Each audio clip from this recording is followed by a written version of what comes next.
Hey, welcome back to the channel. Here we go again, another X-Transbots. First look and impressions. I'm starting to feel like this channel's starting to, what the word we use, chill for X-Transbots quite a bit. But I have got some other stuff in the pipeline to show you guys, some Magic Square, and I've got a couple of fans toys, construction bots which I've never got around to opening yet, so we'll get around to them. But today we're going to have a look at MX27-B, which is X-Transbots' take on the original Diaclone Preceptor. This one they call it Janssen. I believe it's after a scientist. But the original Diaclone Preceptor, obviously in black, was from, I believe, 1984, being a Takara. I've always thought it looks pretty cool. So let's have a we'll dive in and have a look at the box to begin with. As you can see, it's in front of you. I'm getting my shadow all over it. The box is done in quite a 80s style. I don't know if minimal's the right word, but it's quite, I suppose the white and the border makes it look a bit clip arty. Showing the box on front, what it does on the tin. There's some nice shots of the product on the side. A few more shots on the back, still keeping the classic power graph, and then we have some of the accessories.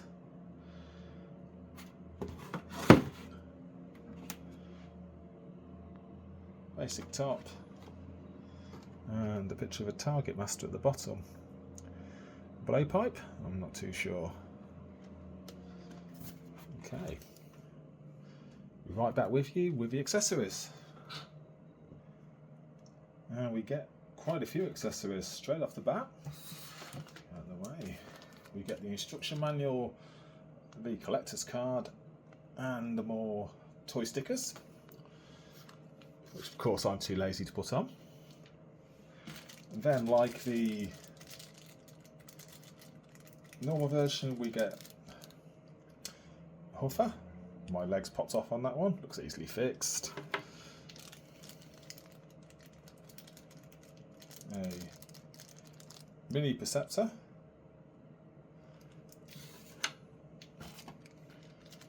And finally, a mini Bumblebee. I don't know if the camera's going to, there you go, focus on that. Well, of course, that's not all. This is being classic X-Transbots. We've got a whole slew of faces, from stoic, surprised, saying something. Is that a smug smile? An open face. Moving down, we have a scientific beaker, a mini microscope, and another beaker. Still going. Moving on to the weapons, we have first tray weapons. Those two clip together, we'll have a look at in a second. And again, we have another gun that clips together, and a smaller hand blaster, and a second, where are we? And a second head. I believe that's one of the comic book heads. Is it IDW? And we have a blast effect there.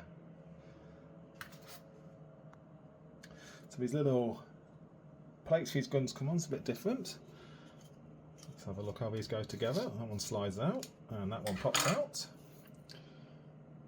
Yeah, and it's a case of, let's see if the camera can focus on that. A D-shaped into a D-shaped socket. Yeah, it doesn't, yeah, that doesn't feel like it goes in, but there's no friction holding that together. That's a bit of a disappointment. Not a major problem. Bit of blue tack, or if you're not going to take it apart, super glue it. But still, when you're spending money on this sort of thing, you expect it to be good. Not good, but at least the weapons hold together. This one, again, let's make sure we get that in there, is a spring loaded. Pops out. This one should hold in if it's spring loaded. See if it takes my eye out. Yep, and there we go.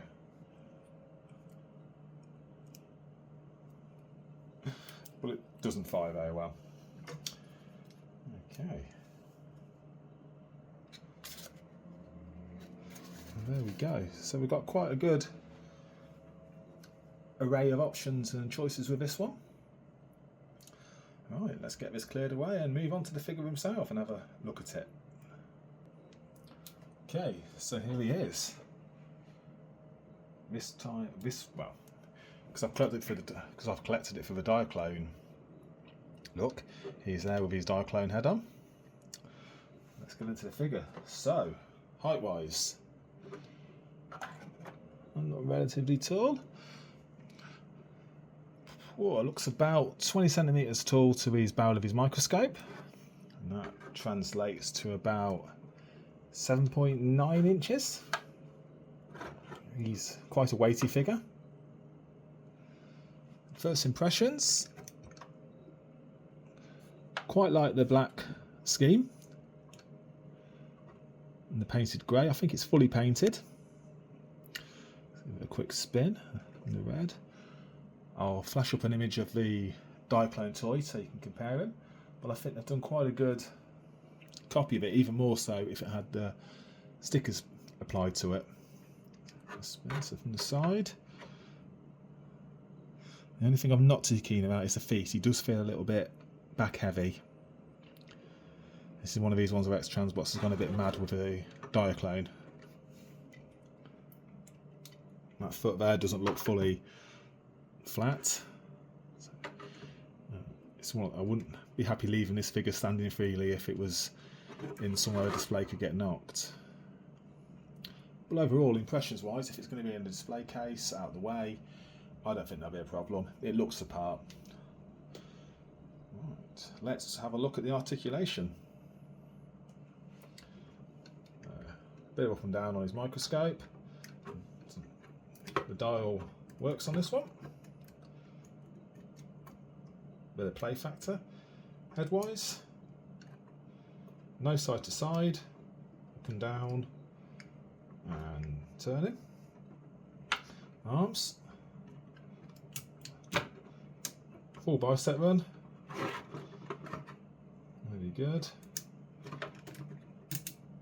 Ratcheted shoulder all the way around and out.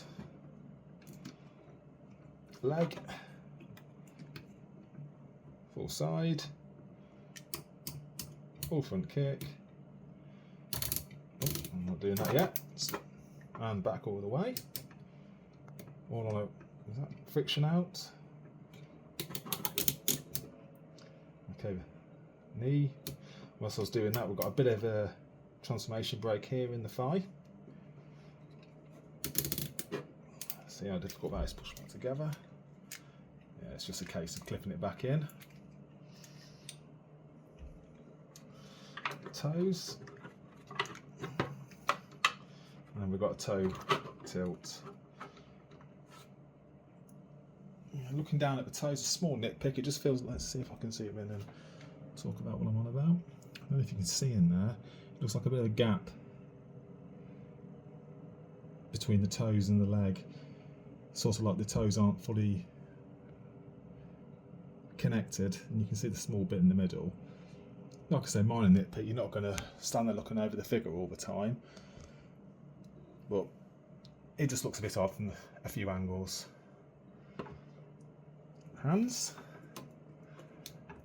We've got trigger finger separate on that one, and then the standard fingers all together there, and thumb. Let's test another weapon. Oh, this weapon is another one we get in the box, which I forgot to show you. A bit different. You had to put this one together. It come on a sheet with spews, whatever you want to say. It was quite a long one.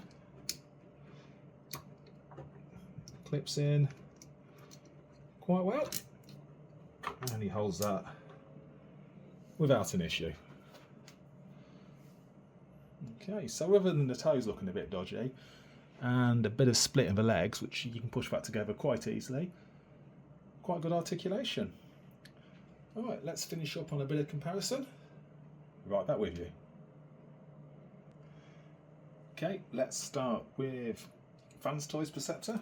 I forget the name.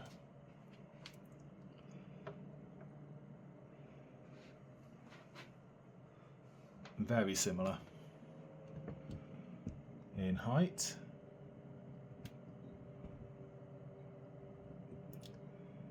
If anything, I'd say Fan Toys just edges it out on the paint job.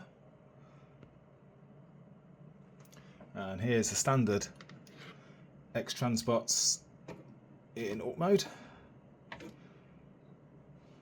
Imagine that in black and you get him there. Okay, shift these out of the way.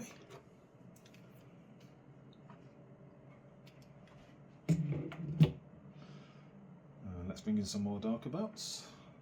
I think I like the Diaclone. I'm not sure if the Diaclone skids or Senator or something. I forget. Comes from the same sort of line.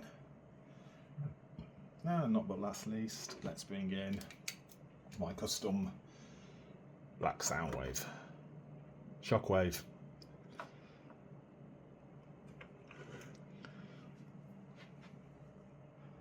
Move it back a bit. Yeah. I like him, a few niggles, but overall it's quite a nice figure. I wasn't going to get this one originally because I had obviously two Preceptors already, both the Fans Toys and the standard X-Transbots one. However, I started to build up a bit of a Diaclone collection, so I thought I'd take the jump and buy him. How much did I pay? I paid actually the full price it shows you, which was, looking at their website, $150. Which works out to roughly £110 in the UK. They've had him on sale since then. He was down to $74, which is about 50 quid, which is a bit frustrating since you pay full price for it. Well, it is what it is. I think this is going to be one of these pieces where it's probably a limited supply. It took a while for it to sell out, so probably places do still have it, but when he does sell, he's probably going to be a bit harder to find. So, you know, if you've got a Preceptor and you're happy with it, the red one for the movie or Series 2, etc., and just stick with it. But if you want something a little bit different, it looks a little bit stand out, then yeah, I'd recommend this guy. Anyway, that's me done rambling on for today. Thanks for watching, really appreciate it. If this video's helped you in any way, please feel free to